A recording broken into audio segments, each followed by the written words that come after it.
নমস্কার বন্ধুরা, আমার রান্নাবান্না চ্যানেলে তোমাদের সকলকে স্বাগত জানাই। আজ আমি পনির ফুলকপি আলু দিয়ে দুর্দান্ত স্বাদের একটি নিরামিষ রেসিপি বানাবো। গরম গরম ভাত, রুটি বা পরোটার সাথে এই রেসিপিটি খেতে দুর্দান্ত লাগবে। আর বানানোর পদ্ধতি একদমই সোজা। নিরামিষ দিনে বা যে কোনো দিনে তোমরা সহজেই বানিয়ে ফেলতে পারবে। রেসিপিটি তোমাদের সম্পূর্ণ দেখার অনুরোধ রইল। আর দেখে ভালো লাগলে একটি লাইক, শেয়ার আর সাবস্ক্রাইব করে দেবার অনুরোধ রইল। তার সাথে যারা আমার ফেসবুক পেজ থেকে দেখছো তাদের পেজটিকে ফলো করে দিয়ে ভিডিওটি লাইক, শেয়ার করে দেবার অনুরোধ রইল। আমি এখানে ফুলকপি আর আলু কেটে নিয়েছি। ফুলকপির ডাটার যে আঁশ আছে সেই আঁশগুলোকে বেশ ভালো করে ছাড়িয়ে নিয়েছি, এতে ফুলকপিগুলো রান্নার পরে খেতে বেশ ভালো লাগবে। আর ফুলকপিগুলোর ডাটাগুলোকে মাঝখান থেকে একটু কাট লাগিয়ে দিয়েছি। তার সাথে আলুরও খোসা ছাড়িয়ে আমি অল্প করে ডুমো করে আলু কেটে নিয়েছি। আলু এখানে আমি অল্প পরিমাণে দিয়েছি, খুব একটা বেশি আলু দেইনি। আর ফুলকপি আলু বেশ ভালোভাবে ধুয়ে নিয়ে আমি জল ঝরিয়ে নিয়েছি। তার সাথে এখানে আমি পনির নিয়েছি। দেখো, পনির এখানে আমি অল্পই নিয়েছি। পনির এখানে আমি ছোটো ছোটো টুকরো করে কেটে নিয়েছি। এরপর আমি এই রেসিপির জন্য একটি মশলা বানিয়ে নেব। এর জন্য মিক্সার গ্রাইন্ডারের বাটিতে আমি অল্প সামান্যই চামচে আগায় করে জিরে নিয়েছি। আর তার সাথে ওই সম পরিমাণে চামচে আগায় করে আমি পানমৌরি নিয়েছি। আর তার সাথে নিলাম একটা এলাচ, আর এক টুকরো দারচিনি, আর এক টুকরো জৈত্রীর পাপড়ি। আর তার সাথে অল্প করে একটু আদা নিয়েছি, আর সাথে কয়েকটা কাজু বাদাম নিয়েছি। আর সাথে দিয়ে দিলাম সামান্য পরিমাণে একটু ধনের গুঁড়ো, সামান্য একটু কাশ্মীরি লঙ্কার গুঁড়ো, সামান্য একটু লাল লঙ্কার গুঁড়ো। আর তার সাথে 2-3টা কাঁচা লঙ্কা আমি আগেই দিয়েছি, সেটা স্কিপ হয়ে গেছে। আর তার সাথে দিলাম অল্প করে একটু টক দই। এবার অল্প অল্প জল দিয়ে সমস্ত মশলাগুলোকে বেশ ভালো করে মসৃণ করে পেস্ট করে নেব। আর এইভাবে যদি মশলার সাথে দই দিয়ে একেবারে পেস্ট করে নেওয়া হয় তাহলে দইটা এই মশলার সাথে ফেটানো হয়ে যাবে। এতে মশলা যখন কষাবো তখন এই দইটা ফেটে যাওয়ার আর ভয় থাকবে না। আর এরপরে আমি ফুলকপিগুলোকে সামান্য একটু গরম জলে আমি ভাপিয়ে নেব। এর জন্য গ্যাসে একটি পাত্রে আমি অল্প করে একটু গরম জল বসিয়েছি। গরম জলে সামান্য একটু নুন দিয়ে জলটাকে একটু গরম হতে দিয়েছি।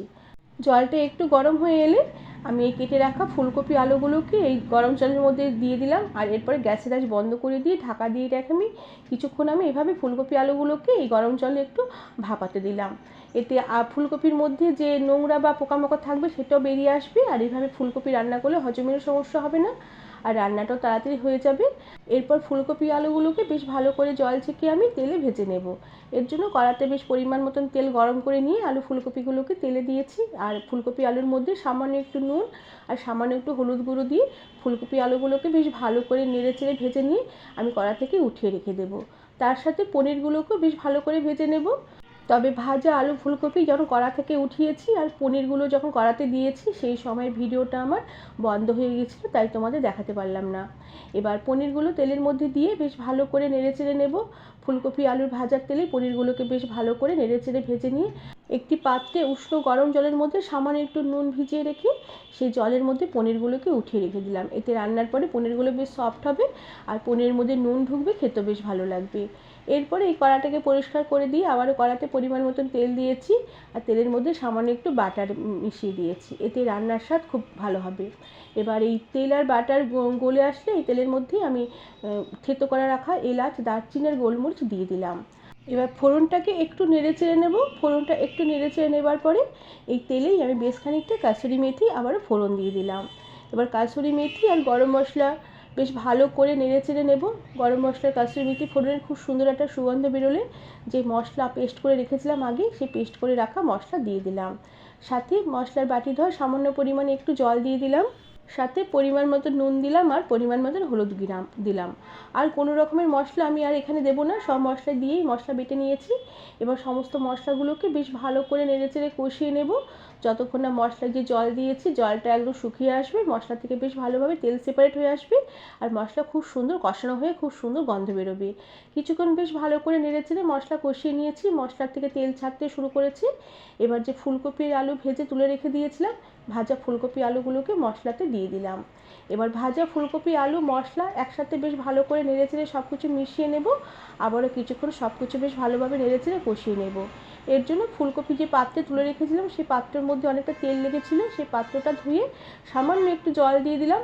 এরপরে ঢাকা দিয়ে রেখে আমি কিছুক্ষণ ফুলকপি আলু মশলা একসাথে রান্না হতে দিলাম। এতে মশলাও যেমন খুব ভালোভাবে কষানো হবে, আলু ফুলকপির মধ্যে মশলার ফ্লেভারগুলো ঢুকবে, রেসিপিটি খেতেও বেশ দুর্দান্ত স্বাদের হবে। কিছুক্ষণ এভাবে ঢাকা দিয়ে রেখে রান্না করে নেবার পরে ঢাকনা খুলে দিয়ে বেশ ভালো করে নেড়েচেড়ে সমস্ত মশলা ফুলকপি আলু বেশ ভালো করে নেড়েচেড়ে কষিয়ে নেব। আর সমস্ত মশলা ফুলকপি আলু কষানো হয়ে গেলে এবার আমি ঝোলের জন্য পরিমাণ মতন জল দিয়ে দেবো। তবে যে পাত্রের মধ্যে আমি পনির ভিজিয়ে রেখেছিলাম উষ্ণ গরম জলের মধ্যে সামান্য একটু নুন দিয়ে সেই জলটাই আমি এবার ঝোলে দিয়ে দিলাম। এবার জল দিয়ে বেশ ভালো করে নেড়েচেড়ে সব কিছু মিশিয়ে নিই। এবার আমি গ্যাসের আঁচ কমিয়ে দিয়ে ঢাকা দিয়ে রেখে আমি কিছুক্ষণ লো আঁচে সমস্ত রেসিপিটি রান্না হতে দেবো। এতে আলু ফুলকপি যেমন তাড়াতাড়ি সেদ্ধ হয়ে যাবে, ঝোলটা বেশ ভালোভাবে ফুটবে, আর রেসিপির স্বাদও বেশ খুব ভালো হবে। তবে ফুল আঁচে ফুটিয়ে নিলে পরে যে কোনো রান্নার স্বাদ অতটা ভালো হয় না, লো আঁচে রান্না করলে যে কোনো রান্নার স্বাদ যতটা ভালো হয়। কিছুক্ষণ এইভাবে ঢাকা দিয়ে রেখে রান্না করে নিয়েছি। দেখো ঝোল বেশ ভালোভাবে ফুটে গেছে, আলু ফুলকপি খুব ভালোভাবে সেদ্ধ হয়ে গেছে। এবার ঝোলে নুনের পরিমাণটা চেক করে নেব, আর একটু চিনির কয়েকটা দানা ফেলে দেবো। যেহেতু নিরামিষ রেসিপি আর এখানে রেসিপির মধ্যে আমি কি দই দিয়েছি, টক দই দিয়েছি, তাই একটু চিনি দিলে স্বাদের ব্যালেন্স আসবে, খেতেও বেশ ভালো লাগবে। আর সবশেষে উপর থেকে একটু শাহি গরম মশলার গুঁড়ো ছড়িয়ে দিলাম। এবার সব কিছু বেশ ভালো করে নেড়েচেড়ে মিশিয়ে নেব। এরপর আমি গ্যাসের আঁচ বন্ধ করে দেব, আর উপর থেকে একটু আবারও সামান্য একটু বাটার দিয়ে আমি ঢাকা দিয়ে কিছুক্ষণ রেখে দেবো। এতে বাটারটাই গরমের এই তাপে একটু গলে গিয়ে রেসিপির স্বাদ আরও বাড়িয়ে দেবে। এরপরে আমি গ্যাস ঢাকনা খুলে দিয়ে বেশ ভালো করে সব কিছু নেড়েচেড়ে মিশিয়ে নিয়ে এই রেসিপিটি আমি সার্ভ করে দেবো। বন্ধুরা, নিরামিষ দিনে বা যে কোনো দিন এভাবে নিরামিষভাবে এই ফুলকপি দিয়ে পনির রেসিপিটি তোমরা সহজেই বানিয়ে নিতে পারবে। গরম গরম ভাত, রুটি, পরোটার সাথে খেতে অপূর্ব স্বাদের হবে। আশা করি তোমাদের রেসিপিটি ভালো লেগেছে, আর রেসিপিটি ভালো লাগলে একটি লাইক, শেয়ার আর সাবস্ক্রাইব করে দেবার অনুরোধ রইল। তার সাথে পাশে থাকা বেল আইকনটি প্রেস করে দেবে, যাতে আমার সব নতুন ভিডিও নোটিফিকেশান সবার আগে তোমাদের কাছে পৌঁছে যাবে। আজ তাহলে আসি, পরে আবার একটি অন্য কোনো নতুন রেসিপির সাথে দেখা হবে। ধন্যবাদ বন্ধুরা।